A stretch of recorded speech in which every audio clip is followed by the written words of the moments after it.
आप सभी को प्रभु यीशु मसीह के मधुर और मीठे नाम में एक बार फिर से शाम के समय जय मसीह और very good evening to one and all.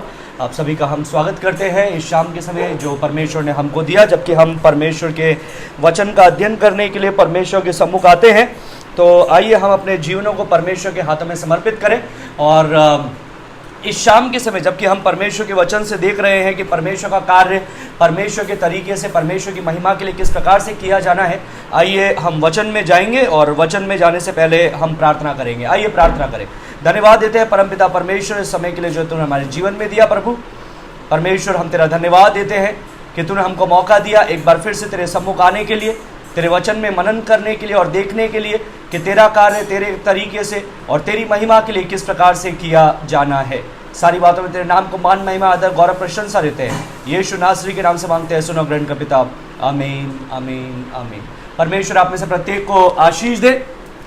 जब हम देख रहे हैं परमेश्वर का कार्य परमेश्वर के तरीके से और परमेश्वर की महिमा के लिए किस प्रकार से किया जाना है, तो मेरे प्रियो हम प्रेरितों के काम पुस्तक के अंदर हम आ रहे हैं और प्रेरितों के काम पुस्तक से हम लोग देख रहे हैं जो मैंने आपको होमवर्क दिया था, जहां पर हम लोगों ने लास्ट थर्सडे को हम लोगों ने ख़त्म किया था। फ्राइडे को हमारा क्लास नहीं हुआ था, सैटरडे को हमारा Q&A सेशन हुआ था, संडे को फिर हमारा नहीं क्लास हुआ था। और आज जब हम कर रहे हैं तो हम वहीं से ही शुरू कर रहे हैं जहां पर हम लोगों ने थर्सडे को ख़त्म किया था। और वो क्या था, मैंने आपको परमेश्वर के वचन से कुछ पद दिए थे और मैंने आपको बताया था कि आइए हम लोग उस वचन में देखें, उन वचनों के अंदर देखें और पता लगाएं कि क्या चेलों ने या प्रेरितों ने या परमेश्वर के लोगों ने जो नए नियम की कलीसिया थी, क्या उन्होंने यीशु के संदेश का अनुसरण किया, क्या वे यीशु के आदेशों पे चले, क्या उन्होंने यीशु के तरीके को अपनाया या क्या उन्होंने अपना स्वयं का तरीका और अपने स्वयं का संदेश विकसित किया। और उसमें जब हम लोग देख रहे हैं तो प्रेरितों के काम पहला हम लोग देखेंगे, प्रेरितों के काम उसका दूसरा अध्याय। ये सारे पद थे जो हम लोगों ने देखने वाले थे, जो होमवर्क मैंने दिया था। प्रेरितों के काम उसका 2 का 22 से 40, 3 का 12 से 26, 4 का 8 से 12, 8 का 5, 8 का 35, 9 का 20, प्रेरितों 10 का 36 से 43, प्रेरितों 13 का 23 से 41, प्रेरितों 16 का 31 से 32। एक बार फिर से आप ये देख सकते हैं, ये जो पद लिखे गए हैं ये मैंने आपको होमवर्क में दिए थे और आपसे एक कार्य देखने के लिए बोला था कि आइए हम देखें कि क्या चेलों ने या प्रेरितों ने परमेश्वर के आज्ञा को माना जो परमेश्वर ने उन्हें कहा, क्या परमेश्वर के संदेश का उन्होंने अनुसरण किया या फिर उन्होंने अपना स्वयं का संदेश और अपने स्वयं के तरीके को विकसित किया। और मैंने आपको ये बताया था यीशु मसीह ने प्रेरितों 1 का 8 में उनको बोला, स्वर्ग 1 का 8 में यीशु मसीह ने उनको बोला, तुम सामर्थ्य प्राप्त करोगे जब पवित्र आत्मा तुम पर उतरेगा और तुम यरूशलेम, यहूदिया, समरिया और पृथ्वी के छोर तक मेरे गवाह ठहरोगे। तो मैंने आपको बताया था यीशु मसीह का जो संदेश है या मसीह केंद्रित संदेश जिसे बोलते हैं या मसीह केंद्रित सुसमाचार प्रचार जिसे बोलते हैं, उसका केंद्र यीशु मसीह रहता है, उसका केंद्र रहता है यीशु मसीह। यीशु मसीह का कार्य, यीशु मसीह का व्यक्तित्व, यीशु मसीह मारा गया, गाड़ा गया, तीसरे दिन जी उठा, अगर उद्धार पाना है तो यीशु मसीह की शर्तें क्या है, ये सारी चीज, यीशु मसीह का आधिपत्य, यीशु मसीह की प्रभुता, यीशु मसीह का ईश्वरत्व, वो सारा उसका मेन चीज रहता है। लेकिन मैं आपको बताना चाहता हूं उस संदेश का जो मुख्य नजरिया रहता है वो रहता है यीशु। उसका केंद्र बिंदु यीशु होता है, चंगाई नहीं, स्वर्ग नहीं, कोई और जगह नहीं, कोई और स्थान नहीं, लेकिन यीशु मसीह उसका मुख्य केंद्र रहता है।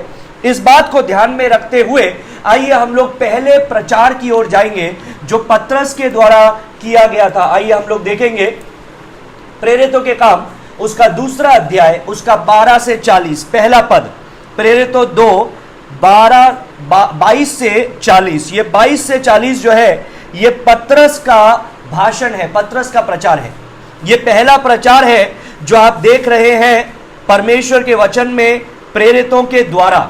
और ये प्रचार में क्या वो यीशु मसीह को फोकस कर रहे हैं या स्वर्ग को, चंगाई को, अर्थपूर्ण जीवन को, वो सारी भौतिक वस्तुओं को। तो आइए हम लोग वचन में देखेंगे।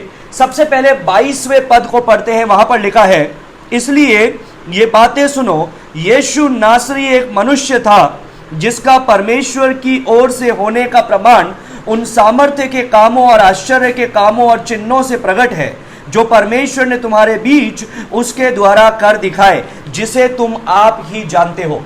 तो पहली बात, ये 22वें पद से हम लोग देखते हैं यीशु का व्यक्तित्व। Who is Jesus? Yeshu Masih 100% man है और 100% गॉड है, 100% मनुष्य और 100% परमेश्वर। वो मनुष्य था और परमेश्वर की ओर से था। He is man and he is God. दूसरी बात हम लोग देखते हैं 22 और 23 में से कि यीशु मसीह ने क्या क्या किया। तो याद रखिएगा, यीशु के जो ये सामर्थ्य के काम, आश्चर्य के काम, चिन्हों के काम, ये जो सारी चीजें हैं, ये बातें वो बातें हैं जो पुराने नियम में परमेश्वर ने भविष्यवक्ताओं के द्वारा बोली गई थी कि जब यीशु मसीहा आएगा तो उसके द्वारा ये सारी बातें दिखाई देगी। ये एक चिन्ह के रूप में है कि यही मसीहा है। 23वें पद में लिखा है, उसी यीशु को जो परमेश्वर की ठहराई हुई योजना और पूर्व ज्ञान के अनुसार पकड़वाया गया, तुमने अधर्मियों के हाथ से क्रूस पर चढ़ा करके मार डाला। तो यहां पर हम देखते हैं यीशु मसीह का कार्य। ना सिर्फ यीशु मसीह मसीहा प्रकट होता है उसके चिन्ह और आश्चर्य कर्मों से, सामर्थ्य के कामों से, लेकिन यीशु मसीह का सबसे बड़ा कार्य कि वो मारा गया, वो गाड़ा गया हमारे अपराधों के लिए। यहां पर लिखा है परमेश्वर की पूर्व ठहराई हुई योजना के अनुसार। So that is the work of Jesus. Yeshu Masih का कार्य है। तीसरी बात हम मनुष्य के बारे में देखते हैं। 23वें पद में लिखा है कि तुमने अधर्मियों के हाथ से क्रूस पर चढ़वाकर उसे मार डाला। तो मनुष्य के बारे में क्या बताया गया है? अधर्मी। और फिर 36वें पद को जब पढ़ते हैं, वहां पर लिखा है, अतः अब इज़राइल का सारा घराना निश्चित रूप से जान ले कि परमेश्वर ने उसी यीशु को जिसे तुमने क्रूस पर चढ़ाया। तो मनुष्य के बारे में एक ही बात कह रही है, ये नहीं कह रहा है कि तुम लोग बहुत अच्छे हो, तुम्हारे जीवन में सब कुछ अच्छा है, अब यीशु मसीह और आ जाएगा तो सोने पे सुहागा हो जाएगा। नहीं, वो बता रहा है हम मनुष्य जो है, हम अधर्मी हैं, हम पापी हैं। यही परमेश्वर का वचन मनुष्य के बारे में बताता है। आगे वो इस प्रचार के अंदर 24वें पद में यीशु के पुनरुत्थान के बारे में बताता है। वो बताता है, परंतु उसी को परमेश्वर ने मृत्यु के बंधनों से छुड़ाकर जिलाया। उसी को परमेश्वर ने मृत्यु के बंधनों से छुड़ा करके जिलाया। So the resurrection of Jesus. फिर 25वें पद से 34वें पद तक हम लोग देखते हैं यीशु का ईश्वरत्व, क्योंकि ये बताता है दाऊद ने यीशु के विषय में भविष्यवाणी की। तो ये बता रहा है परमेश्वर के वचन कि यीशु मसीह हमेशा से ही है। उसके अनंत काल को यहां पर बताया जाता है, उसके अनंत की बात को बताया जाता है कि वो हमेशा से ही है। और वैसे ही 34वें पद में भी वही बात बताता है, क्योंकि दाऊद तो स्वर्ग पर नहीं चढ़ा, परंतु वो आप कहता है, प्रभु ने मेरे प्रभु से कहा, मेरे दाहिने हाथ बैठ जा। So this talks about Jesus Christ. तो ये बताता है यीशु मसीह का ईश्वरत्व।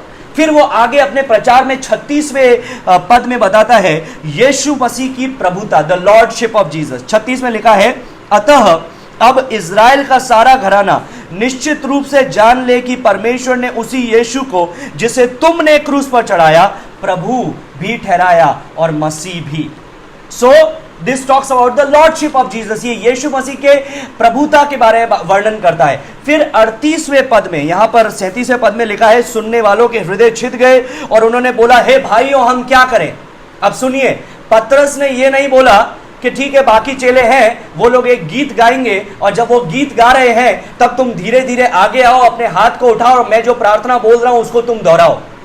That's not what Peter said. You know what Peter said? Patras ने क्या कहा 38वें पद में? उसने बोला, मन फिराओ और तुम में से हर एक अपने अपने पापों की क्षमा के लिए यीशु मसीह के नाम से बपतिस्मा ले। इसका मतलब क्या है? यीशु मसीह पे विश्वास करो और उसको बपतिस्मे के द्वारा प्रकट करो। अभी एक बात मैं क्लियर करना चाहूंगा, इस पद का यह मतलब नहीं है कि बपतिस्मा नहीं होगा तो उद्धार नहीं है। नहीं, इस पद का यह मतलब है यदि मन फिराव किया है, विश्वास किया है, तो बपतिस्मे के द्वारा आप यीशु को प्रकट कर रहे हैं। वो पहली आज्ञा है जिसको आप मान रहे हैं विश्वास करने के बाद में, बपतिस्मा के द्वारा यीशु मसीह का प्रकटीकरण कर रहे हैं। तो यहां पर 38वें पद में प्रेरित पतरस जो है, वही पतरस जिसने 3 बार यीशु का इंकार किया था, अभी वो यीशु केंद्रित सुसमाचार प्रचार कर रहा है, स्वयं केंद्रित नहीं। चंगाई केंद्रित नहीं, स्वर्ग केंद्रित नहीं, राज्य केंद्रित नहीं, लेकिन मसीह केंद्रित सुसमाचार प्रचार कर रहा है। यीशु मसीह का व्यक्तित्व, यीशु मसीह का कार्य, मनुष्य की दुष्टता, मनुष्य के बारे में सिर्फ एक ही बात, और वो है उसकी दुष्टता, उसकी पापी की अवस्था। 24वें पद में यीशु मसीह का पुनरुत्थान, 25 से 34 यीशु मसीह का ईश्वरत्व, 36वां पद यीशु मसीह की प्रभुता, 38वां पद यीशु मसीह की शर्तें।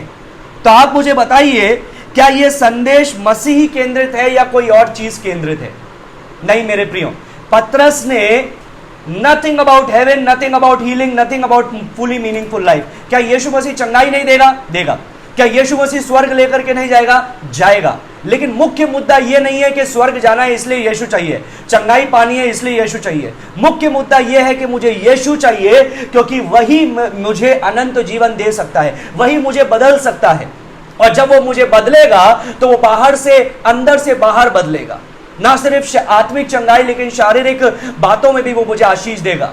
अगर चंगाई दिया शारीरिक तो बहुत अच्छा है, नहीं दिया तब भी एक दिन तो वो मैं उसके समीप होऊंगा और एक नई देह होगी जो अनश्वर देह होगी। ये तो नाशवान है, चंगाई प्राप्त करके भी मरेगा तो सही एक दिन, लेकिन जब परमेश्वर के पास में जाएंगे वो अनश्वर देह होगी, अनश्वर देह। 1 कुरिन्थियों 15वां अध्याय पढ़िएगा उसके विषय में। सो ही प्रीच्ड जीसस, उसने यीशु केंद्रित सुसमाचार प्रचार किया। आइए हम दूसरे व्यक्ति को देखें, दूसरी बार देखें जब पतरस ने प्रचार कर रहा है। तीसरा अध्याय का 12 से 26, तीसरा अध्याय 12 से 26, ये दूसरा प्रचार है प्रेरितों के काम पुस्तक के अंदर, और ये प्रचार भी पतरस के द्वारा किया गया है। लेकिन अब वो मंदिर के अंदर प्रचार कर रहा है।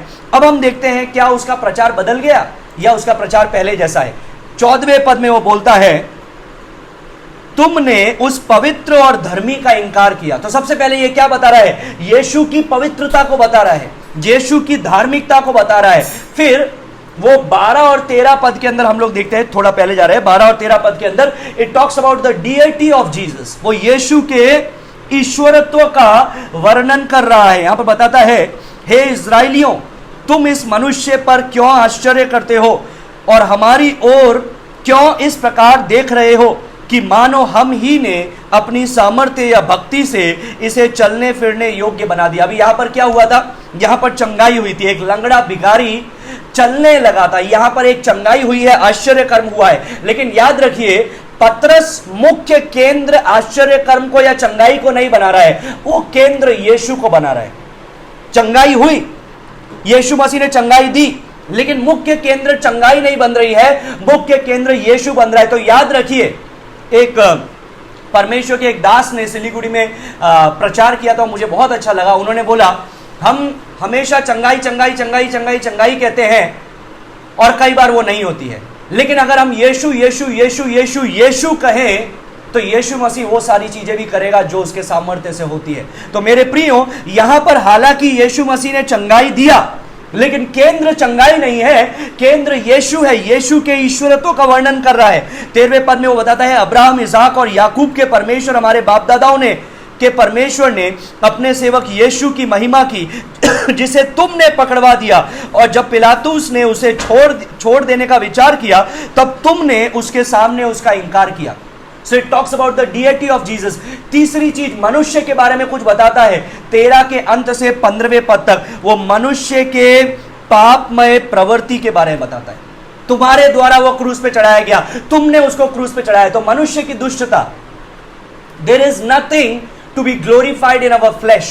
हमारे शरीर में कुछ ऐसा नहीं है जिसको महिमा मिलनी चाहिए, क्योंकि हम परमेश्वर के सामने अंधे हैं, बंधनों में जकड़े हैं और पूरी रीति से मरे हुए हैं। मरी हुई लाश कुछ नहीं कर सकती है, बदबू दे सकती है। अंधा व्यक्ति कुछ नहीं देख सकता है, और जो बंधनों में जकड़ा है वो स्वतंत्र नहीं है। तो याद रखिए, हमारे शरीर में कुछ ऐसा नहीं है जिसके बारे में ये बोला जा सके, ओ तुम बहुत अच्छे व्यक्ति हो, सब चीज अच्छा चल रहा है, बस यीशु को स्वीकार कर लो तो सोने पे सुहागा हो जाएगा। नहीं मेरे प्रियो, we are guilty before God. हम परमेश्वर के सामने दोषी हैं। यहां पर 15वें और 16वें पद में वो बताता है, यीशु का कार्य, वो बताता है, जीवन के कर्ता को तुमने मार डाला, जिसे परमेश्वर ने मरे हुओं में से जिला दिया, और इस बात के हम गवाह हैं। और उसी के नाम ने उस विश्वास के द्वारा जो उसके नाम पर है, इस मनुष्य को जिसे तुम देखते हो और जानते हो, ये सामर्थ्य दी है। तो यहां पर ये बताता है यीशु मसीह का कार्य, कि वो मारा गया, गाड़ा गया, लेकिन तीसरे दिन जी उठा। यहां पर 36वें पद में वो यीशु मसीह के प्रभुता भी बताता है कि there is no salvation in any other name apart from the name of Jesus. Yeshu Masih के अलावा और किसी नाम में उद्धार संभव नहीं है। सॉरी, 36वां पद गलत लिखा हुआ है, 26वां पद है। परमेश्वर ने अपने सेवक को उठाकर पहले तुम्हारे पास भेजा कि तुम में से हर एक को उसकी बुराइयों से फेर कर आशीष दे।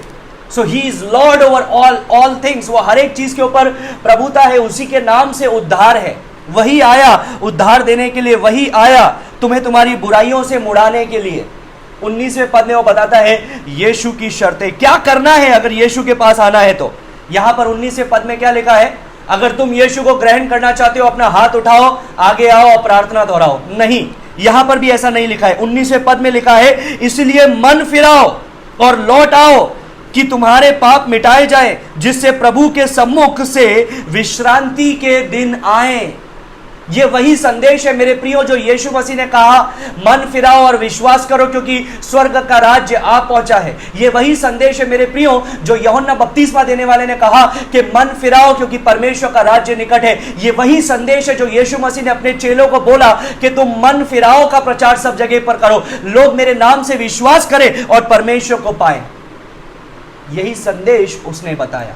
और नथिंग अबाउट हेवन, हीलिंग दो it was done but the centre was not healing. चंगाई हुई लेकिन मुख्य केंद्र चंगाई नहीं थी, मुख्य केंद्र यीशु था। Nothing about full meaningful life, Yeshu को प्राप्त कर लो सब कुछ मिल जाएगा। No, these are not in the word of God. क्या यीशु मसीह सब कुछ देता है? हाँ देता है, लेकिन जब प्रचारक बोलते हैं सब कुछ मिल जाएगा, it depicts the earthly things, भौतिक वस्तुओं के बारे में। क्यों भाई? पुराने नियम से कई बातों को कोट करके बताते हैं कि पुराने नियम में लिखा है भौतिक तौर पे परमेश्वर तुमको भर देगा, आशीषों से भर देगा। पुराने नियम में भौतिक आशीषों से पहले संतान की आशीष थी। तो ऐसा क्यों नहीं आशीष देते हैं कि तुम्हारे 12 बच्चे हों, तुम्हारे 20 बच्चे हों? No my dear friends, let me tell you, मैं आपको बताना चाहता हूं मुख्य केंद्र यीशु मसीह है। He preached Jesus again. आइए हम देखते हैं एक और प्रचार जो प्रेरितों 4 का 8 से 12 में हमको मिलता है। 4 का 8 से 12 ये भी पतरस ही कर रहा है। अभी वो तीसरी बार प्रचार कर रहा है। हो सकता है अब उसने उसका प्रचार का मुद्दा बदल दिया हो, अब वो चंगाई के बारे में प्रचार कर रहा हो या किसी और चीज के बारे में प्रचार कर रहा हो। आइए देखते हैं पतरस क्या प्रचार कर रहा है। 10वें पद से 11वें पद में लिखा है, तो तुम सब और सारे इजरायली लोग जान ले कि यीशु मसीह नासरी के नाम से जिसे तुमने क्रूस पर चढ़ाया और परमेश्वर ने मरे हुओं में से जिलाया, ये मनुष्य तुम्हारे सामने भला चंगा खड़ा है। ये फिर से वही हो रहा है, उस चंगाई के लिए उनको महासभा में लाके खड़ा किया है, लेकिन मुख्य केंद्र चंगाई नहीं है, मुख्य केंद्र यीशु है।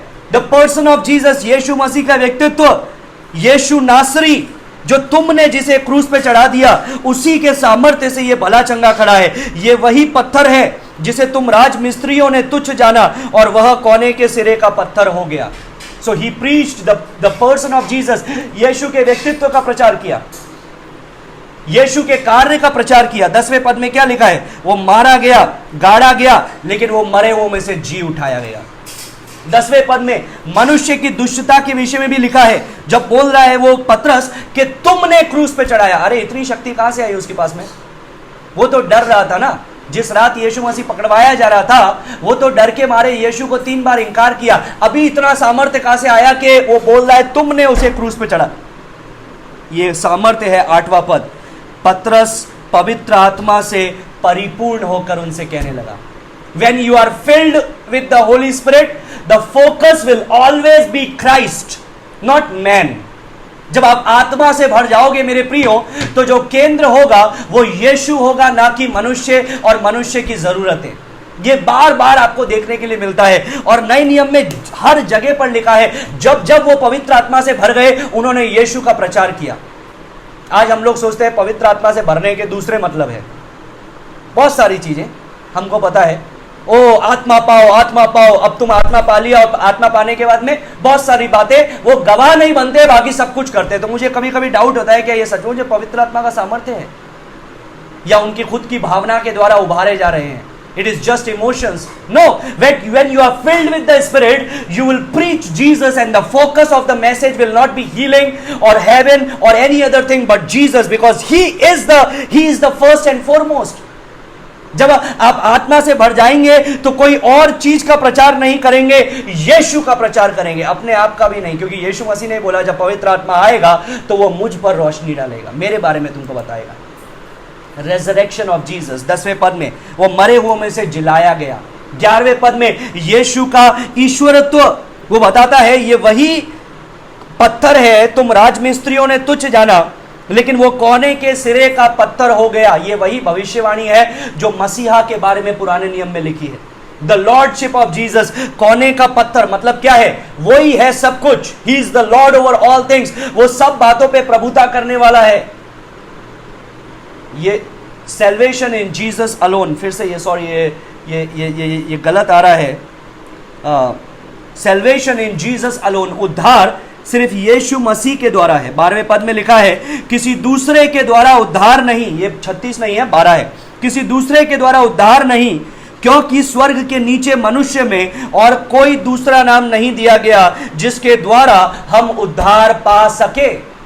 सो सैल्वेशन इन जीसस, नॉट, वो ये नहीं बोल रहा है किसी दूसरे के नाम से चंगाई नहीं है, चंगाई सिर्फ यीशु के पास में है, तो चंगाई चाहिए तो यीशु के पास में आओ. नो, हालांकि चंगाई हुई, लेकिन फोकस चंगाई नहीं है, फोकस यीशु है मेरे प्रियो. इस बात को याद रखें, इस बात को याद रखें. Nothing about heaven, nothing about healing, though healing has taken place, but the center of the message was not healing. The center of the message was not fully meaningful life. The center of the message was not heaven. The center of the message was Christ.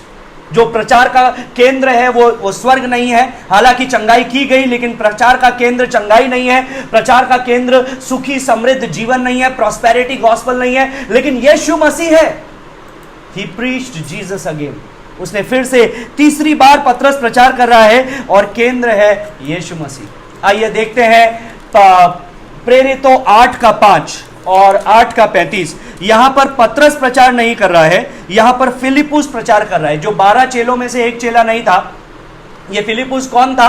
ये एक deacon था. ये एक deacon था जो चुना गया था सेवा करने के लिए. ये अब प्रचार कर रहा है, ये आत्मा से भर गया और ये प्रचार कर रहा है. अब ये 8 का 5 में क्या प्रचार करता है? 8 का 5 में लिखा है, और फिलिपुस सामरिया नगर में जाकर लोगों में मसीह का प्रचार करने लगा. अभी यरूशलेम से बाहर निकल करके सुसमाचार कहाँ जा रहा है? समरिया में जा रहा है. यहूदिया में गया, समरिया में जा रहा है. और अब समरिया में वो क्या प्रचार कर रहा है? लोगों को यीशु मसीह का प्रचार कर रहा है. और फिर जब हम लोग देखते हैं प्रेरितों 8 का 35, तो वहां पर भी हमको दिखाई देता है, वहां पर ऐसा लिखा है, तब फिलिपुस ने अपना मुंह खोला और इसी शास्त्र से आरंभ करके उसे यीशु का सुसमाचार सुनाया. He preached Jesus again. उसने यीशु का सुसमाचार वहां पर सुनाया. सो 8 का 5, 8 का 35 दोनों के अंदर ही हम लोग देखते हैं यीशु का सुसमाचार सुनाया जा रहा है. He preached Jesus.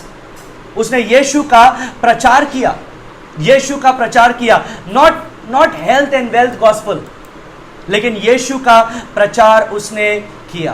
लेकिन हम लोग 8 का 5 और 8 का 35 देख रहे थे, जहां पर हम देख रहे हैं फिलिपुस को प्रचार करते हुए, और अब वो समरिया के लोगों को प्रचार कर रहा है. तो आइए देखते हैं, पहले पतरस ने प्रचार किया और उसका संदेश बदला नहीं, माध्यम बदला नहीं, तरीके बदले नहीं, उसने यीशु केंद्रित संदेश प्रचार किया. अब यहां पर हम देख रहे हैं कि फिलिपुस प्रचार कर रहा है. यहां पर अभी पौलुस नहीं, लेकिन फिलिपुस प्रचार कर रहा है. तो आइए देखते हैं कि ये फिलिपुस क्या केंद्र करके प्रचार कर रहा है. What is he focusing on. यहां पर 8 का 5 में लिखा है मेरे प्रियो, यहां पर परमेश्वर का वचन बोलता है, फिलिपुस सामरिया नगर में जाकर लोगों में मसीह का प्रचार करने लगा. 8 का 5 में लिखा है वो मसीह का प्रचार करने लगा. 8 का 35 में फिलिपुस प्रचार कर रहा है फिर, और यहां पर हमको देखने के लिए मिल रहा है वो कुश के खोजे को प्रचार कर रहा था. और 8 का 35 में लिखा है, तब फिलिपुस ने अपना मुंह खोला और इसी शास्त्र से आरंभ करके उसे यीशु का सुसमाचार सुनाया. यीशु का सुसमाचार सुनाया। सो 8:5 में वो समरिया के लोगों से प्रचार कर रहा है, 8:35 में फिलिपुस जो है वो कूश के खोजे से प्रचार कर रहा है, और दोनों ही समय में हम देखते हैं वो यीशु का प्रचार कर रहा है। नोटिस यहां पर एक बात देखिए, नॉट हेवन सेंटर्ड गॉस्पल, एक स्वर्ग केंद्रित सुसमाचार का प्रचार नहीं कर रहा है, एक सुखी समृद्ध जीवन का प्रचार नहीं कर रहा है, एक स्वयं केंद्रित या मनुष्य की जरूरतों के केंद्रित सुसमाचार प्रचार नहीं कर रहा है, but it was Christ centred message.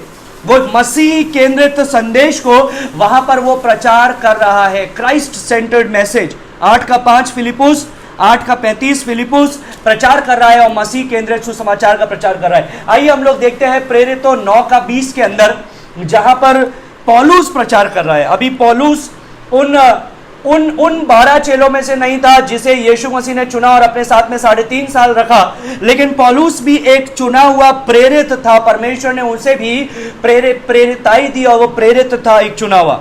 और 9:20 में अन्य जाति के लिए वो एक प्रेरित था इनफैक्ट। और 9:20 में यहां पर पौलुस प्रचार कर रहा है अपने उद्धार के थोड़ी ही देर बाद, और 9:20 में लिखा है, और वो तुरंत आराधनालयों में यीशु का प्रचार करने लगा कि वो परमेश्वर का पुत्र है। So here who is preaching, कौन प्रचार कर रहा है? पतरस नहीं, लेकिन पौलुस प्रचार कर रहा है। And he preach Jesus as the son of God, वो यीशु का प्रचार करता है कि वो परमेश्वर का पुत्र है। तो इस बात को देखिए, वचन ये नहीं बताता है कि तुरंत वो आराधनालय में गया और आराधनालय में जाकर के बोलने लगा, क्या तुम्हारे पास में पूरा एश्योरेंस है कि जब तुम मरोगे तो स्वर्ग में जाओगे? क्या तुमको पता है कि जब तुम मरोगे तो स्वर्ग में जाओगे? या उसने ये इस प्रकार के प्रश्न नहीं पूछे कि यदि तुम स्वर्ग में जाओ और परमेश्वर तुम्हें पूछे कि मैं तुम्हें स्वर्ग में क्यों आने दूं, तो तुम क्या जवाब दोगे? He didn't ask that question. He even didn't focus on healing. कितने लोगों को चंगाई चाहिए, आप आ जाओ? नहीं। यहां पर 20 में देखता है वो प्रचार करने लगा यीशु मसीह का कि वो परमेश्वर का पुत्र है।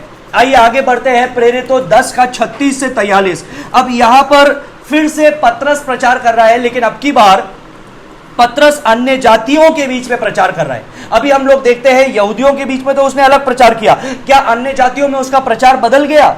आइए हम लोग 36वें पद से देखते हैं, और हम लोग देख रहे हैं वो कुरनेलियुस के घर पे बैठ करके प्रचार कर रहा है। वो कुरनेलियुस के यहाँ पर है, और 36वें पद में वो यीशु मसीह के प्रभुता के बारे में बताता है। 36वें पद में लिखा है, जो वचन उसने इस्राएलियों के पास में भेजा जब उसने यीशु मसीह के द्वारा जो सबका प्रभु है शांति का सुसमाचार सुनाया। सबका प्रभु है, तो यीशु मसीह के प्रभुता के बारे में उसने बताया। ये नहीं बोला वो सिर्फ इस्राएलियों का प्रभु है और यूनानियों का या अन्य जातियों का प्रभु नहीं है। नहीं, यीशु मसीह जितना इस्राएलियों का प्रभु है उतना ही अन्य जातियों का प्रभु है, उतना ही भारतीयों का प्रभु है। हर एक देश का वो प्रभु है, क्योंकि वो ब्रह्मांड का प्रभु है। और मनुष्य के बारे में एक बात बताता है 39वें पद में, जहां पर वो बोलता है, हम उन सब कामों के गवाह हैं जो उसने यहूदिया के देश और यरूशलेम में भी किए, और उन्होंने उसे काठ पर लटका करके मार डाला। तो यहां पर मनुष्य की एक ही बात को बताता है, वो है मनुष्य की दुष्टता। 39 और 40 में यीशु मसीह के कार्य के विषय में बताता है कि यीशु मसीह लकड़ी पर लटका करके मार डाला गया, परंतु परमेश्वर ने तीसरे दिन उसे जिलाया और प्रकट भी कर दिया। So it talks about the work of Jesus. यीशु मसीह के कार्य के विषय में बताता है, यीशु मसीह के पुनरुत्थान के विषय में बताता है, यीशु मसीह के ईश्वरत्व के विषय में बताता है। 41वें पद में बोलता है, सब लोगों पर नहीं वरन उन गवाहों पर जिन्हें परमेश्वर ने पहले से चुन लिया था, अर्थात हम पर, जिन्होंने उसके मरे हुओं में से जी उठने के बाद में उसके साथ खाया पिया। So it talks about the deity of Jesus, कि यीशु मसीह उठाया गया, जी उठा। He is God, वो परमेश्वर है, परमेश्वर ने ये बात प्रकट की। और फिर 42वें पद में यीशु मसीह के बारे में बताता है कि that he is the judge, उसके जजमेंट के बारे में, न्याय के बारे में। 42वें पद में लिखा है, और उसने हमें आज्ञा दी कि लोगों में प्रचार करो और गवाही दो कि ये वही है जिसे परमेश्वर ने जीवितों और मरे हुओं का न्यायी ठहराया है। यीशु मसीह के न्याय के विषय में बताया जा रहा है। सातवीं बात 43वें पद में वो बता रहा है, यीशु मसीह में विश्वास करने शर्तों के विषय में। अगर यीशु मसीह के नाम से उद्धार पाना है तो अब ये पतरस कहां प्रचार कर रहा है? कॉर्नेलियुस के घर पे, अन्य जाति के बीच में। तो वो ये नहीं बोल रहा है अब यदि यीशु चाहिए तुम्हें हाथ उठाओ, आगे आओ, प्रार्थना दोहराओ। नहीं, वो क्या बोल रहा है? वो बोल रहा है यीशु मसीह पर विश्वास करो। उसकी सब भविष्यवक्ता गवाही देते हैं कि जो कोई उस पर विश्वास करेगा उसको उसके नाम के द्वारा पापों की क्षमा मिलेगी, मतलब धर्मी ठहराया जाएगा, पवित्र ठहराया जाएगा। तो यीशु की शर्तें, nothing about heaven, nothing about healing, nothing about fully meaningful life. इस प्रचार का केंद्र जब पतरस अन्य जाति को कर रहा है तो स्वर्ग या चंगाई या बाकी चीजें नहीं है। कई बार हम लोग सोचते हैं अरे भाई अन्य जाति को तो डायरेक्ट जाकर के यीशु के बारे में बताएंगे, यीशु के कार्य के विषय में, यीशु के इसके विषय में, उसके विषय में, तो बोरिंग हो जाएगा ना, वो लोग समझेंगे कैसे? तो उनको तो चंगाई के विषय में बताना पड़ेगा, उनको तो स्वर्ग के विषय में बताना पड़ेगा, जिन बातों को वो जानते हैं। नहीं मेरे प्रियो, अभी पतरस ने जब अन्य जातियों के बीच में प्रचार किया तो उसका संदेश बदला नहीं।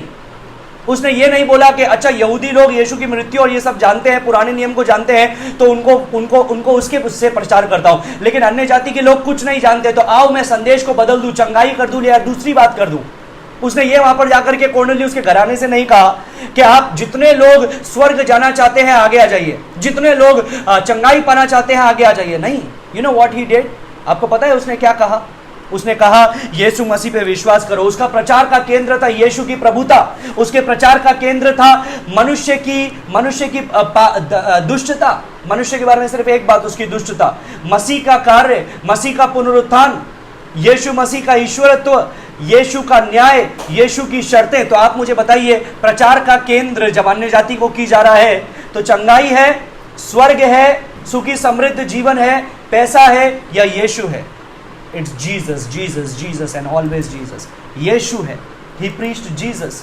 आइए हम लोग प्रेरितों 13 देखते हैं और वहां पर भी प्रचार किया गया पौलुस के द्वारा। अब हम देखते हैं प्रेरितों 13 के अंदर क्या उसका प्रचार बदल गया। प्रेरितों 13 उसका 23 से 41 तक हम लोग देख रहे हैं। मैं आपको जल्दी जल्दी बताऊंगा। यहां पर हम लोग देखते हैं पहली चीज 23 और 25 पद में बताता है यीशु का व्यक्तित्व। 23 पद में लिखा है इसी के वंश में से परमेश्वर ने अपनी प्रतिज्ञा के अनुसार इज़राइल के पास एक उद्धारकर्ता अर्थात यीशु को भेजा। तो ये बताता है यीशु का व्यक्तित्व। यीशु मसीह एक मनुष्य के स्वरूप में आया, लेकिन वो परमेश्वर है। उसी का 25वें पद में लिखा है जब यूहन्ना अपनी सेवा पूरी करने पर था तो उसने कहा तुम मुझे क्या समझते हो? मैं वह नहीं, वरन देखो मेरे बाद एक आने वाला है जिसके पांवों की जूती मैं खोलने के योग्य नहीं हूं। ये यूहन्ना बपतिस्मा देने वाला यीशु की गवाही दे रहा है। 26वें पद, 29वें पद और 30वें पद में यीशु के कार्य का वर्णन किया जाता है कि यीशु मसीह मारा गया, गाड़ा गया, तीसरे दिन जी उठा। 27 से 29 में मनुष्य की दुष्टता का वर्णन किया जाता है कि तुमने उसे क्रूस पर चढ़ाया। पिलातुस ने उसे छोड़ देने की मांग की, लेकिन तुमने उसको क्रूस पे चढ़ाने की मांग की। यीशु के पुनरुत्थान के विषय में लिखा है 30 और 31 कि यीशु मसीह मरे हुओं में से जिलाया गया। 30वें पद में मरे हुओं में से जिलाया गया, और सिर्फ जिलाया नहीं गया, कई लोगों को दिखाई भी दिया। फिर हम लोग देखते हैं 5वीं बात को, यीशु की पवित्रता। 34 और 35 में लिखा है यीशु की पवित्रता के विषय में। वहां पर लिखा है मैं दाऊद पर की पवित्र और अटल कृपा तुझ पर करूंगा, तू अपने पवित्र जन को सड़ने ना देगा। तो ये यीशु की पवित्रता का वर्णन किया जा रहा है। 38वें पद में यीशु की प्रभुता का वर्णन किया जा रहा है। 38वें पद में लिखा है 38 में, इसलिए हे भाइयों तुम जान लो कि इसी के द्वारा पापों की क्षमा का सुसमाचार तुम्हें दिया जाता है। He is Lord over all things, he is Lord over forgiveness of sin. वो पापों की क्षमा पर प्रभुता रखने वाला है। 39 में यीशु की शर्तों का वर्णन किया जाता है। 39 में लिखा है और जिन बातों में तुम मूसा की व्यवस्था के द्वारा निर्दोष नहीं ठहर सकते थे, उन्हीं सब में हर एक विश्वास करने वाला उसके द्वारा निर्दोष ठहरता है। विश्वास करने वाला। तो शर्त यह नहीं है कि आगे आओ, हाथ उठाओ, प्रार्थना दोहराओ। शर्त यह है कि विश्वास करो, मन फिराओ। Centre is not heaven, healing और फुली मीनिंगफुल लाइफ। सुखी समृद्ध जीवन, चंगाई या स्वर्ग केंद्र नहीं है। केंद्र फिर से यीशु है। He preached Jesus. आइए अंतिम प्रचार देखते हैं 16 का 31 और 32, जबकि वो ये फिर से पौलुस प्रचार कर रहा है और ये फिलिपुस के सूबेदार को प्रचार कर रहा है। 16 का 31 और 32 वहां पर ऐसा लिखा है, उन्होंने कहा प्रभु यीशु मसीह पर विश्वास कर तो तू और तेरा घराना उद्धार पाएगा। ये कब कहा? जब 30वें पद में लिखा है, उन्हें बाहर लाकर उस सूबेदार ने कहा, हे सज्जनों, हे भाइयों, उद्धार पाने के लिए मैं क्या करूं? अब यहां पर पौलुस ये नहीं बोल रहा है कि तुम आगे आ जाओ, हाथ उठाओ, प्रार्थना दोहराओ, तुम्हारा उद्धार हो जाएगा। नहीं, this is what we have made. ये हम लोगों ने शर्त बना दी है, हम लोगों ने बना दिया है कि हाथ नहीं उठवाया, आगे नहीं बुलाया, प्रार्थना नहीं दोहराई तो अधूरा काम हुआ, उद्धार हुआ ही नहीं। कहीं भी आपको ये वचन में देखने के लिए नहीं मिलेगा। फिर से याद दिलाना चाहता हूं, 1935 में एक मनुष्य ने, जिसका नाम था बिली संडे, उसने ये पापी की प्रार्थना और ये सारी बातों को बनाया, जो अमेरिका से शुरू हुआ, भारत में आया और पूरी दुनिया में फैल गया। और हमको क्या लगता है, सब करते हैं इसलिए सही है। अरे वचन में देखिए, वचन में देखिए। कई लोग मुझे बोलेंगे कि तुम इतने यंग होकर के तुम कैसे बड़े बुजुर्ग प्रचारकों पर उंगली उठा सकते हो। आई am not blaming anyone, I am bringing out the truth from the Bible. मैं किसी के ऊपर दोष नहीं लगा रहा, बाइबल की सच्चाइयों को आपके सामने रख रहा हूं। और देखिए बाइबल की सच्चाइयां क्या है। यीशु मसीह पे यदि विश्वास करना है, यीशु मसीह अगर उद्धार पाना है, नया जीवन प्राप्त करना है, तो एक ही बात है, विश्वास करो। यहां पर वो बोलता है, believe in the lord Jesus Christ. Yeshu Masih पर, प्रभु यीशु मसीह पर विश्वास करो। प्रभु, सबसे पहली बात, प्रभु का मतलब क्या है? Master, boss, governor, controller. उसके हाथ में अपने जीवन को समर्पित कर दो। फिर वो बताता है यीशु, उसका मतलब क्या है? उसका नाम यीशु रखा जाएगा। जब स्वर्गदूतों ने भविष्यवाणी की, जब यीशु मसीह का जन्म होने वाला था, उसका नाम यीशु रखा जाएगा और वो अपने लोगों को उनके पापों से उद्धार करेगा। So the one who saves his people from their sin, Christ, प्रभु यीशु मसीह। मसीह का मतलब क्या है? मसीहा, the anointed one, अभिषिक्त, the only acceptable savior of sinners। पापी व्यक्ति बचाए जाने के लिए और कोई नाम नहीं है और कोई है नहीं जो पाप की क्षमा दे सकता है सिवाय यीशु मसीह के। स्वर्ग के नीचे, पृथ्वी के ऊपर एक ही नाम दिया गया है जिससे नाम से उद्धार है, और वो है यीशु का नाम। तो वो क्या बोल रहा है? जेलर मैन, सूबेदार, if you want to be saved, यदि तेरा उद्धार होना है, देयर इज नो शॉर्टकट। कोई शॉर्टकट नहीं है कि आगे आजा, हाथ उठा ले, प्रार्थना दोहरा ले। नहीं, you need to fully surrender yourself to Lord Jesus Christ. अब पूरी तरह से अपने आप को प्रभु यीशु मसीह के हवाले करना है। प्रभु का मतलब क्या है? अपने पापों से मन फिराव करना है। अब तू अपने जीवन का स्वामी नहीं है, यीशु मसीह है। यीशु का मतलब क्या है? यीशु मसीह तेरे लिए मारा गया, गाड़ा गया, जी उठा, उस पर विश्वास कर, क्योंकि वो तेरे पापों से तुझे क्षमा देगा। और मसीहा का मतलब क्या है? वो अभिषिक्त है जो परमेश्वर के द्वारा भेजा गया, और कोई नहीं है। There is no other name. So let me ask you a question, would you say that these witnessing opportunities were man centred, heaven centred, felt need centred, healing centred और क्राइस्ट सेंटर्ड? आप मुझे बताइए। ये प्रेरितों के काम में almost हर जगह हम लोगों ने देख लिया, जितने प्रचार किए गए, और ये सारे प्रचारों में जो ये प्रेरित है, जो ये चेले हैं, जो ये चेलों के चेले हैं फिलिपुस जैसे, क्या इनका जो गवाही था, क्या इनका जो प्रचार था, वो मनुष्य केंद्रित था, स्वर्ग केंद्रित था, मनुष्य की जरूरतें केंद्रित था, चंगाई केंद्रित था, या मसीह केंद्रित था? आपको पता चल गया होगा। So, what right do we have to change the message? हमारे पास में क्या अधिकार है मेरे प्रियो कि हम संदेश के केंद्र को बदल दें, चंगाई केंद्र कर दे, स्वर्ग केंद्र कर दे, बाकी बातों को केंद्र कर दे, मसीह से हटा दे फोकस? क्या अधिकार है मेरे पास में और आपके पास में? आइए हम लोग अब देखेंगे हमारा मॉडर्न वे ऑफ इवेंजलिज्म। इसके साथ में मैं आज शाम को अंत करूंगा। मॉडर्न वे ऑफ इवेंजलिज्म, जो ये मैं आपको बता रहा हूं, ये जो प्रश्न बता रहा हूं, these are taken right from the tract, one of the most famous tract in the world. दुनिया में एक बहुत फेमस ट्रैक्ट है, पत्रियां जो बांटी जाती है, उसमें से ये मैंने लिया है। It is not by me, it is not by brother Ed Lacey, brother Ed Lacey के द्वारा ये नहीं बनाया गया है, ये मेरे द्वारा नहीं बनाया गया है, ये ट्रैक्ट में से लिया गया है। और पिछले 30-40 सालों से ये ट्रैक्ट पूरे दुनिया भर में फैल चुका है। हमको पता है कि यीशु मसीह केंद्र है, लेकिन जब हम प्रचार करते हैं तो our theology is different, our methodology is different. हमारा थियोलॉजी अलग है, हमको पता है धर्म ज्ञान के अनुसार यीशु मसीह केंद्र है, लेकिन जब हम प्रचार करने जाते हैं तो यीशु मसीह हट जाता है और जरूरतें केंद्र हो जाती है, मनुष्य केंद्र हो जाती है, मनुष्य की जरूरतें केंद्र हो जाता है, स्वर्ग केंद्र हो जाता है। I am not attacking a man, remember, मैं किसी मनुष्य पर आरोप नहीं लगा रहा हूं, I am exposing the focus of the message that we have made. हमने जो संदेश को उल्टा करके रख दिया है, मैं उसको बता रहा हूं। And these things are taken right from the tract. ये सुसमाचार पत्रियों में से लिया गया है। Are our contemporary method of evangelism the biblical method of evangelism?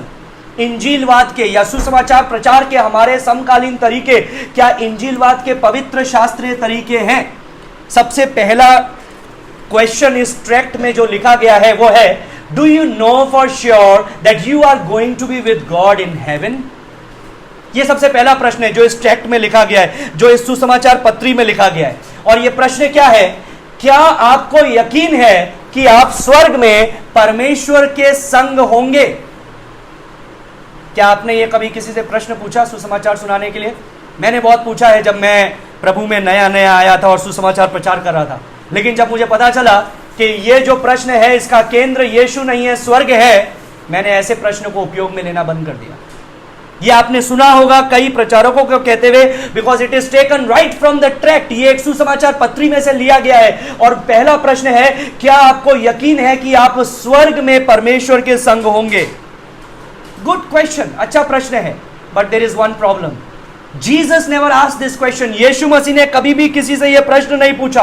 यीशु मसीह ने कभी हमको बोला भी नहीं कि जब तुम अन्य जातियों में प्रचार करने जाओ तो तुम उनसे पूछो क्या तुमको यकीन है कि तुम स्वर्ग में परमेश्वर के साथ में होंगे। किसी चेले ने कभी यह क्वेश्चन नहीं पूछा। मैंने आपको सारे प्रेरितों के काम में सारे प्रचार बताए, कहीं भी किसी भी चेले ने यह क्वेश्चन नहीं पूछा।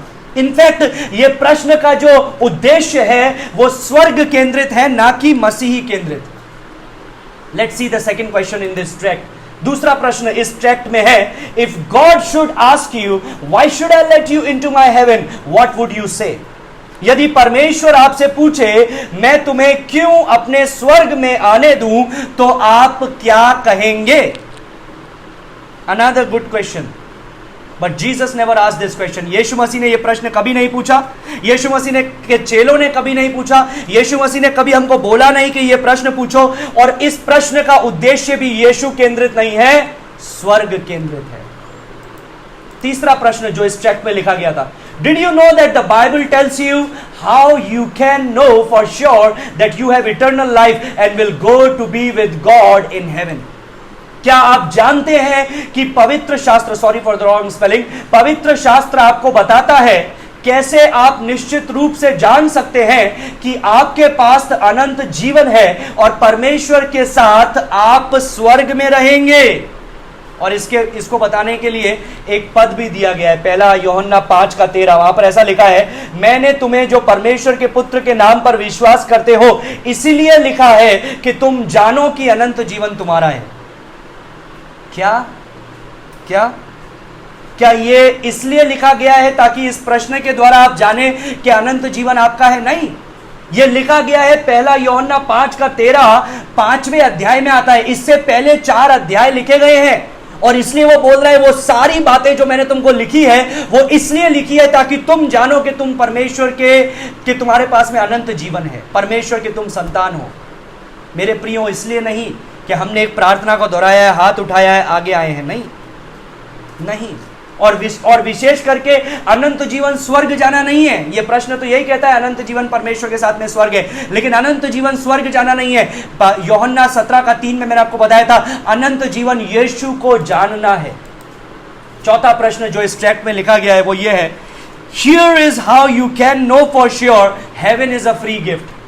यहां आप निश्चित रूप से पता कर सकते हैं कि कैसे स्वर्ग एक मुफ्त उपहार है। Where in the Bible it is written heaven is a free gift? कहां लिखा है बाइबल के अंदर कि स्वर्ग एक उपहार है? अरे स्वर्ग तो एक स्थान है। ये पाप की क्षमा, यीशु मसीह पे विश्वास, उद्धार एक मुफ्त वरदान है। रोमियो 6:23 में क्या लिखा है?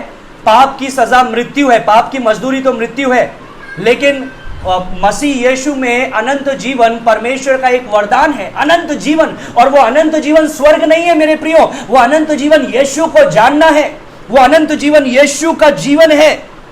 So again another question in this tract, fourth question, चौथा प्रश्न इस ट्रैक्ट में, एक ही ट्रैक्ट में है ये 10 क्वेश्चन। ये सुसमाचार प्रचार करने का एक ट्रैक्ट है और इस पत्री के अंदर ये चौथा प्रश्न है। और फिर से जो केंद्र है वो यीशु नहीं है, वो स्वर्ग है। पांचवा प्रश्न, पांचवी प्रश्न लिखा है, faith is the key that unlocks the door of haven. विश्वास वो कुंजी है जो स्वर्ग के द्वार को खोलती है। क्या वचन में कहां लिखा है कि विश्वास वो कुंजी है जो स्वर्ग के द्वार को खोलती है? अरे मुख्य मुद्दा स्वर्ग नहीं है, मुख्य मुद्दा यीशु है। He is the centre of all things, not heaven. तो ये गलत चीज है, ये फिर से केंद्र स्वर्ग है। छठी चीज जो इसमें लिखा गया है, the question that God is asking you now is, would you like to receive the gift of eternal life? परमेश्वर अभी आपसे यह प्रश्न पूछ रहे हैं, क्या आप अनंत जीवन के उपहार को स्वीकार करना चाहते हैं? मुझे बताइए, क्या बाइबल में कभी ऐसा लिखा है कि परमेश्वर ने यह प्रश्न पूछा, क्या आप अनंत जीवन को स्वीकार करना चाहते हैं?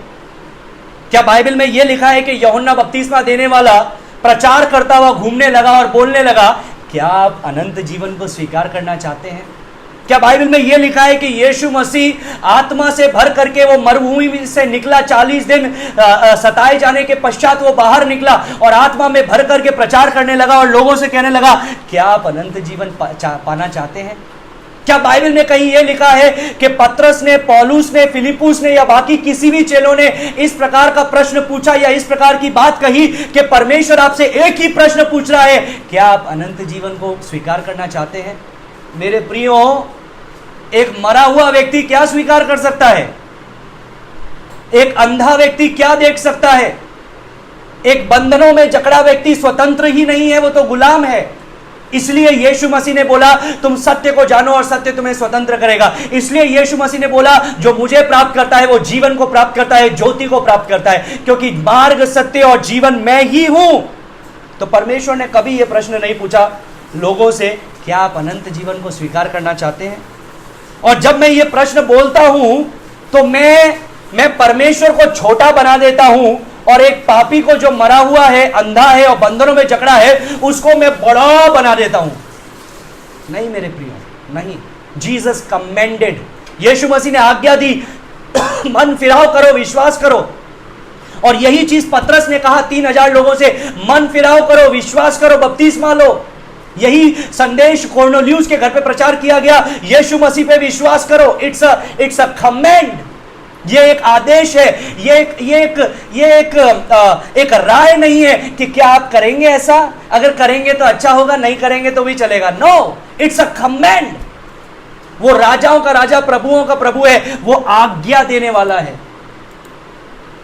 सातवां प्रश्न, सातवीं बात जो इस पत्री में लिखी गई है, except Jesus as your personal saviour. Yeshu को अपना व्यक्तिगत उद्धारकर्ता स्वीकार करो। मैंने बहुत बार ये लोगों से बोला है, लेकिन जब से मैंने परमेश्वर के वचन का ये प्रकाशन इस टीचिंग के द्वारा मुझे मिला, मैं समझ गया ये गलत प्रश्न है। कहीं नहीं लिखा है बाइबल में। मैंने ये प्रश्न को, ये बात को, ये वाक्य को सही साबित करने के लिए ब्रदर एड लेसी से लंबे समय तक डिबेट किया। क्यों डिबेट किया? क्योंकि मैं अपने आप को सही साबित करना चाहता था। लेकिन सवाल ये नहीं है कि आप सही है या गलत है, सवाल ये है क्या बाइबल में कहीं पर ये देखने के लिए मिलता है? क्या बाइबल के अनुसार हम सही है या गलत है? एक दूसरे से बहस करके हम सही गलत हो सकते हैं। अगर आप मुझसे अच्छे बहस करने वाले हैं तो आप अपने आप को सही प्रूव कर सकते हैं, कैसे भी करके। लेकिन क्या बाइबल के अनुसार ये सही है? नहीं मेरे प्रियो, बाइबल में कहीं नहीं लिखा है, कहीं नहीं है, except Jesus as your personal saviour. Yeshu को अपना व्यक्तिगत उद्धारकर्ता स्वीकार करो। नहीं, बाइबल में लिखा है यीशु को अपना प्रभु और उद्धारकर्ता ग्रहण करो, ग्रहण करो, ग्रहण करो। प्रभु और उद्धारकर्ता, बिना प्रभु के उद्धारकर्ता संभव नहीं है। प्रभु का मतलब अपने आप को उसके हाथों के सामने न्योछावर करो। उद्धारकर्ता का मतलब वो तुम्हारा उद्धार करेगा। So lord is his personality, salvation is his work, savior is what he does, but Lord is he who he is. प्रभु वो जो है वो है, लेकिन उद्धार क्या है, उद्धारकर्ता क्या है, वो कार्य जो करता है वो है। तो पहले वो जो है उसे स्वीकार करना पड़ेगा और फिर वो हमारा उद्धार भी करेगा। आठवीं चीज जो इस किताब में उस ट्रैक में लिखा गया है वो था, open the door of your heart and invite him in. अपने दिल के दरवाजे को खोलो और उसे अंदर बुला लो, आमंत्रित करो। इसके लिए एक पद भी लोग बोलते हैं, काफी फेमस पद है, कईयों के घर पे भी लगा हुआ होगा, जिसमें यीशु मसीह दरवाजे के बाहर बताया गया है और बाहर से कोई कुंडी नहीं है, बाहर से कोई डोर नॉब नहीं है, अंदर से है। यीशु मसीह खटखटा रहा है। ये प्रकाशित वाक्य 3:20 में से लिया गया है, जहां पर वो बोलता है, मैं तुम्हारे दिल के द्वार पर खड़ा खटखटाता हूं, यदि कोई मेरा शब्द सुनकर द्वार खोलेगा तो मैं उसके भीतर आ जाऊंगा। पहली चीज, ये गलत कॉन्टेक्स्ट है। प्रकाशित वाक्य 3 अविश्वासियों को नहीं लिखा गया है, ये लाउदीसिया की कलीसिया को लिखा गया है। ये यीशु मसीह ने स्वयं ने यूहन्ना को बोला, लाउदीसिया की कलीसिया को लिख। It was not for unbelievers, it was for the church. ये कलीसिया के लिए था कि जिस कलीसिया ने यीशु के द्वारा उद्धार पाया है, अब वो यीशु को बाहर करके अपने तरीकों का इस्तेमाल कर रहे हैं, अपने अनुसार जीवन बिता रहे हैं। तो यीशु मसीह उनको बोल रहा है कि मैं बाहर खड़ा हुआ हूं, मुझे अंदर आमंत्रित करो, तब मैं तुम्हारे संग, तब तुम मेरे संग कार्य करोगे। This was not for the unbelievers. लेकिन हम जब इस पद का इस्तेमाल करते हैं, ज्यादातर बार, almost 90% of the time we use it as an evangelism tool.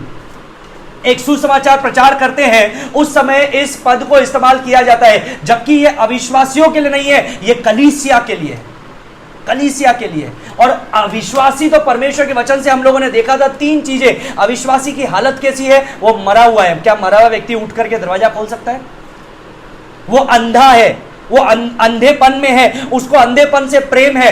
क्या वो अपने आप से वो ज्योति में कभी नहीं आएगा? क्या वो दरवाजा खोलेगा? मुझे एक बात बताइए, जो जेल के अंदर बंद है, क्या उसका ताला और चाबी अंदर से होता है कि बाहर से होता है? ये बाहर में क्या लाजरस जो मरा हुआ था, क्या उसने अपनी मर्जी से लेटा था? नहीं, वो मरा हुआ था। उसको चाहिए था बाहर से कोई उसको पुकारे, बाहर से कोई उसको जीवन दे। और यही यीशु मसीह ने किया आपके और मेरे साथ में, आपके और मेरे साथ में। याद रखिएगा, लीडिया के बारे में लिखा है, I will give you tomorrow that verse. Lydia के बारे में लिखा है, the lord open the heart of Lydia's, the door of Lydia's heart. परमेश्वर ने लुदिया के दिल के दरवाजे को खोला। खोलने का काम किसका है? परमेश्वर का। जीवन देने का काम किसका है? उसका। ज्योति देने का काम किसका है? उसका। बंधनों से स्वतंत्र करने का काम किसका है? उसका। तो चाबी और ताला अंदर नहीं है कि वो पापी अपने अंदर बैठा हुआ है जेल के अंदर और अंदर से ताला चाबी है कि मेरी मर्जी होगी बाहर आऊंगा, मेरी मर्जी नहीं होगी मैं अंदर रहूंगा। नहीं, वो बाहर से है। और जब बाहर से कोई खोलता है तो वो अंदर नहीं रहेगा, वो अंदर नहीं रहना चाहेगा। क्यों? क्योंकि अब वो स्वतंत्र किया गया है। इसलिए लाजरस अंदर बैठ करके ये नहीं सोचा क्या मैं जाऊं कि नहीं जाऊं। वो बाहर गया क्योंकि वो अंदर था, क्योंकि वो मरा हुआ था। जब जीवन आया तो वो बाहर आ गया। मेरे प्रियो, यही आपकी और मेरे दिल की हालत थी। जब हम परमेश्वर के सामने से मरे हुए थे, अपने अपराधों में थे, हम बंधनों में जकड़े थे, पाप के गुलाम थे, उस समय यीशु मसीह आपके और मेरे जीवन में आया और हमको बोला पुनरुत्थित हो जा। हमारा नाम लेकर के हमको बुलाया और हम उसके सामने आ गए। हम उसके सामने आ गए। हम परमेश्वर के हाथों में कठपुतली नहीं है।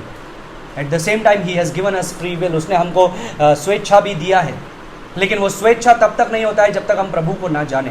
प्रभु को जानने के पश्चात हमारे पास में स्वेच्छा होती है। तो याद रखिए, ये कई बार हम उपयोग में लेते हैं। परमेश्वर आपके दिल के द्वार पे खड़ा हुआ खटखटाता है, और जब हम ये बोलते हैं तो हम उसको क्या बना रहे हैं? एक पापी को बना रहे हैं बड़ा और परमेश्वर को बना रहे हैं छोटा। परमेश्वर को बना रहे हैं छोटा सा और एक पापी को बना रहे हैं बड़ा सा। नहीं मेरे प्रियो, ये परमेश्वर है। जो परमेश्वर आकाश और पृथ्वी को बनाने वाला है, वही जीवन देने का काम करता है, वही ज्योति और प्रकाश देने का काम करता है, वही स्वतंत्र करने का काम करता है। नौवा वाक्य जो इस ट्रैक्ट में से लिया गया है अंतिम में, वो ये है, here is a suggested prayer. यहां एक सुझाव दी गई प्रार्थना है, दूसरे शब्दों में पापी की प्रार्थना। तो उसको बोला गया है, जो ये ट्रैक्ट पढ़ रहा है, ये सारा बातें पढ़ने के बाद में अंतिम में एक प्रार्थना है जो इस व्यक्ति को, जो भी ये ट्रैक्ट पढ़ रहा है, इसको ये प्रार्थना करना है। और जब ये प्रार्थना करेगा तो आखिरी चीज 10वीं बात लिखा है, here is your spiritual birth certificate. नीचे में एक डॉटेड एक चिट है जिसको वो फाड़ सकता है, उस पर लिखा हुआ है योर नेम, उस पर लिखा हुआ है डेट एंड टाइम जिस समय में ये प्रार्थना की, और अंतिम में लिखा है congratulation you are a child of God. आपको बधाई हो कि आप परमेश्वर के संतान बन गए हैं। Spiritual birth certificate. अब आप मुझे बताइए, क्या वो जीसस कन्वर्टेड है कि हेवन कन्वर्टेड है? ये प्रार्थना को करने के बाद में, ये बर्थ सर्टिफिकेट लेने के बाद में, उसके बाद में बर्थ सर्टिफिकेट तो आ गया, लेकिन इसमें कहीं यीशु तो आया ही नहीं। और यीशु आया भी तो इसलिए कि तुमको स्वर्ग जाना है, यीशु को स्वीकार कर लो। ये हमारा आज का प्रचार है जो आज हम लोग करते हैं, which is totally changed according to the word of God. परमेश्वर के वचन के अनुसार वो पूरी रीति से बदल चुका है। सो व्यवहारिक अनुप्रयोग खंड जो हम आपको अब देने वाले हैं कल से, व्यवहारिक अनुप्रयोग खंड का लक्ष्य है कि आप व्यक्तिगत रूप से किसी के साथ भी इन सत्यों का, इन सच्चाइयों के विषय में जो किसी भी पृष्ठभूमि से है, बताने के लिए आप सुसज्जित हो सके। क्या चीज बताने के लिए? कि यीशु मसीह कौन है, हु जीसस इज, यीशु ने क्या किया। अगर उद्धार पाना है तो यीशु मसीह की शर्तें क्या है, इन बातों को बताने के लिए क्या पदों को आपको उपयोग में लेना है, कल से मैं आपको उन बातों का वर्णन करूंगा। फिर से आपको याद दिलाना चाहता हूं, यीशु मसीह केंद्रित सुसमाचार प्रचार करना चेलों को सिखाया गया था, वही संदेश उन्होंने प्रचार किया। उन्होंने परमेश्वर के संदेश से मुड़े नहीं, परमेश्वर के तरीके से मुड़े नहीं। लेकिन आज कई साल बाद में, ऑलमोस्ट 1900 ईयर्स, 1900 साल बाद में, हमने अपने संदेश को भी बदल दिया है, केंद्र को भी बदल दिया है। अब हमारा केंद्र यीशु नहीं है लेकिन स्वर्ग है। अब हमारा केंद्र चंगाई है। अब हमारा केंद्र शारीरिक भोग विलास को प्राप्त करना है और उसके लिए यीशु को एक चैनल बनाना है, स्रोत बनाना है। अब हमारा उद्देश्य है, संसार में अच्छा जीवन बिताना चाहते हैं, सुख समृद्धि को हासिल करना चाहते हैं, और यीशु मसीह एक पाइपलाइन है जिसके द्वारा वो आशीषें हमें प्राप्त होती है। अब हमने यीशु को हम इसलिए स्वीकार करना चाहते हैं, इसलिए नहीं कि हम उसकी सेवा करें, लेकिन इसलिए कि वो हमारी सेवा करें। मेरे प्रियो, let us come back to the manual. आइए हम पवित्र शास्त्र में फिर से आएं और देखें कि यीशु केंद्रित संदेश क्या है। So from starting from tomorrow, कल से शुरू करके, ट्यूसडे से शुरू करके, मैं आपको बताऊंगा कि मसीह केंद्रित संदेश क्या है। बहुत सारे पद दूंगा जिसको आपको पहले से भी पता होगा, लेकिन वो आप लिखते जाइएगा ताकि कभी आप किसी भी व्यक्ति से मिले, आपको पता हो कि आपको क्या बताना है और आपके पास में बाइबल के पद याद हो।